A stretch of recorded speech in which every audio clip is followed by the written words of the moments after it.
Hello, beautiful people. It's Sindafam. Welcome to the channel. Today we're going to be checking this video together. Let's check it out.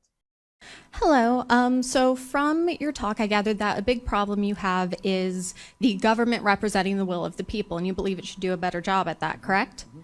If you say that, how can you support Donald Trump when he has lost the popular vote twice? Okay. Because we don't elect presidents using the popular vote. No, it's okay. You got to follow up. Okay. Give her a follow-up. Yes, but you said you have an issue with the government not representing the will of the people. So if you personally have an issue with that, then why do you support him if that is not the will of the people? Right. So will and majority are two different things. Right? So are we a democracy? You're not here. Are we a democracy? Should we be? No, but are we? Why should we not be? Is that not a core fundamental point of American society? No. Has democracy appeared anywhere in the Constitution?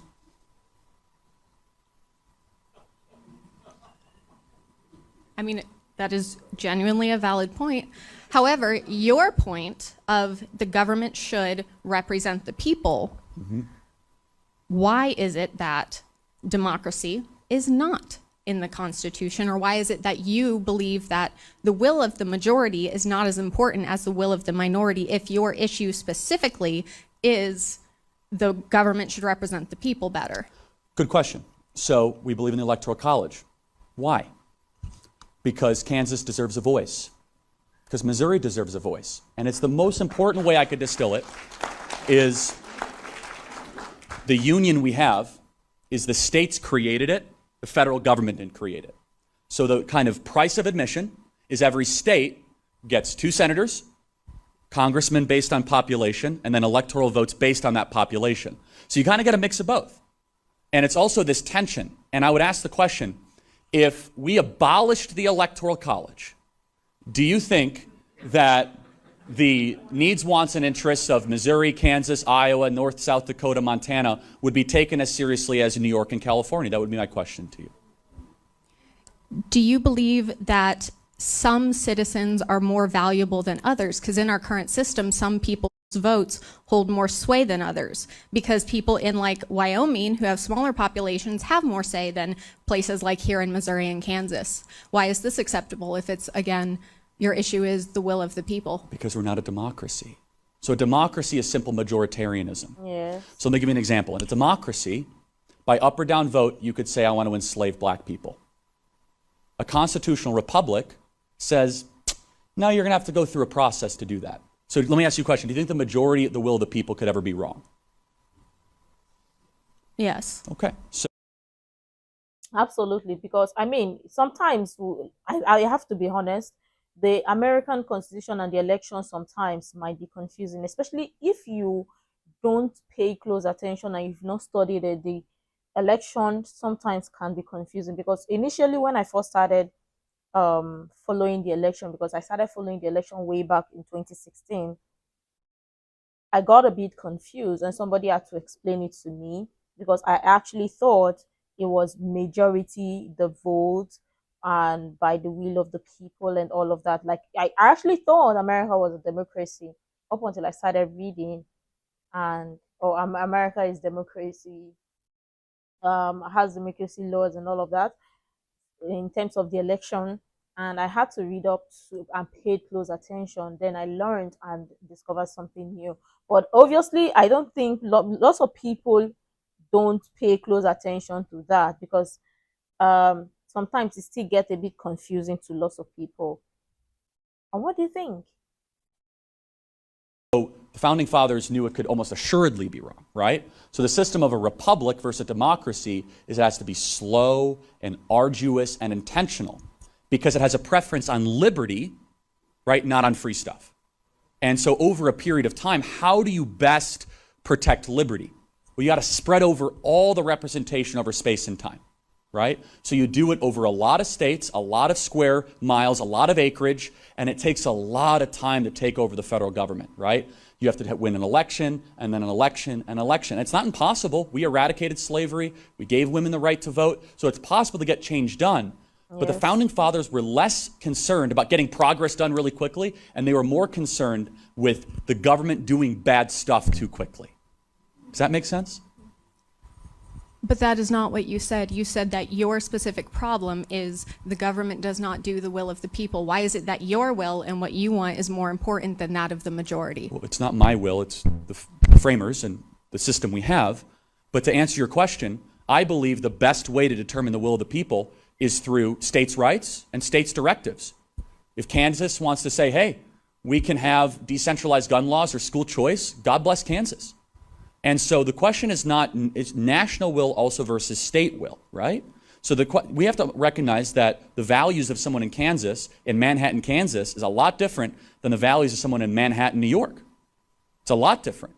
And so through a democracy, it'd say, hey, the people of New York City want to have firearms confiscated. I don't think that dog's going to hunt in Manhattan, Kansas. Well, Kansas State University, so I don't know. But it allows, answer your question, it allows people that disagree with one another to live in the same nation. Yes. You see, a Republican-style government, small r, allows people that might agree on almost nothing to still engage in self-government while still having a national project to participate in. So to clarify it even more, it is a question of the consent to the governed. If it was just a democracy, it would be an up or down vote on every single person, and that's it. The Founding Fathers saw that fail time and time again. Athenian democracy. People just vote themselves stuff. So they said, we have to have some sort of system that realizes that if men were angels, government would not be necessary, but men are not angels, so we got to create some sort of government. Federalist 51, as Madison said. So we got to figure this out. So government is necessary, but we don't want to have too big a government, and people are just going to vote themselves stuff all the time. So how do we do that? Well, local is better than national, but you got to have some sort of a national influence. And so they created the great balance between Jeffersonian and Hamiltonian type philosophy, as we know, is the U.S. Constitution. And the one thing they all agreed on, though, is human nature. They knew that absolute power corrupts absolutely, and that people were likely to abuse it. So I would just kind of counter by saying the will of the people can be best expressed through a multi-state project. For example, I believe an election is much healthier and much more representative by requiring candidates to go to Iowa, Ohio, Michigan, Pennsylvania, and not just spending time on the coast. Because you know why? It might seem as if, oh, we don't need those flyover states. We don't need them. First of all, that's arrogant, prideful, and wrong. How exactly are you going to feed your family, and where do you think the breadbasket of the world comes from? The founders saw ahead, and final thing I'll say is this, is that it was Hamilton or it was Madison that said, we cannot have the tyranny of the cities over the farmers. And that's built into our system. Thank you for being here tonight. I got to get to the next question. Thank you. So you believe your vote should be more important than others? No, I don't.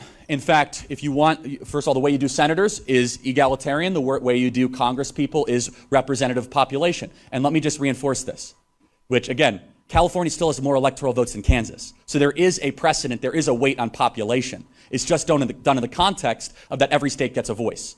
For example, Kansas, South Dakota, Oklahoma don't get merged in just because they all look the same from an airplane you're flying by.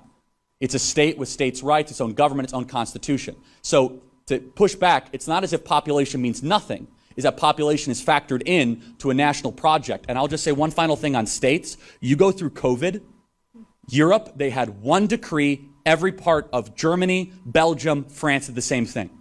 These laboratories of democracy that continually happened keep us freer. And you have a state rights project or you have a national project. The states' rights project has kept us freer, has kept people more prosperous, because if you don't like your government, you're closer to it and you can make changes and adjustments. Thank you. Got to get to the next question. Thank you. Got to get to the, I'm sorry. I got to get to the, thank you. Thank you. I got to get to the next question. Why are some votes more important? I heard you out. Thank you very much. Answer the question. That's not the question. Answering my question. More vote. Some votes more important than others? So, hey, do you live in Kansas or Missouri? It doesn't matter. Why are Because guess what? In Kansas, you actually have a bigger voice than some people in California, hilariously. Because states have rights. Because why is the individual less important? I got to get to the next question, but I don't think you're hearing what I'm saying. Thank you very much. You cannot justify your mentality. Thank you very much. We got to get to the next question. But you know, lots of people too get a bit confused with the constitution, the election and right to vote and all of that. And do you think it is only fair that schools teach this thoroughly so people learn and understand this to know? Because, yeah, lots of people don't even get to know about this. And obviously, I think with constant studying, people would also learn about how American system works in terms of the election and all of that and your rights to vote. Also, the increase of the age to vote, do you think it should also be increased? Because I mean that there are speculations that are running about and running around where people say, oh, they need to increase the age to vote and all of that. Because obviously some people don't even know. People vote blindly or people go because obviously it is convenient. So because they don't know nothing, know how it works. Or they can't understand how it works. But let me know what you think about this, because at what age did you learn about America's electoral body, voting system and all of that, and you started understanding it? Because obviously some people be like, oh, they've never voted before for their life. Some people be like, okay, their first time of voting and all of that. But let me know your thoughts about it as well, because everybody have different experiences and how they learned and they started understanding all of this. We understand there are people who don't want to even get into the political aspect or to even learn some of this because they don't care. But is it also interesting to know as well? I would really love your thoughts in the comment down below. You can share the useful information you think might be really helpful. Make sure to like, comment, and subscribe and all of that stuff. And until next time, see you in the next video.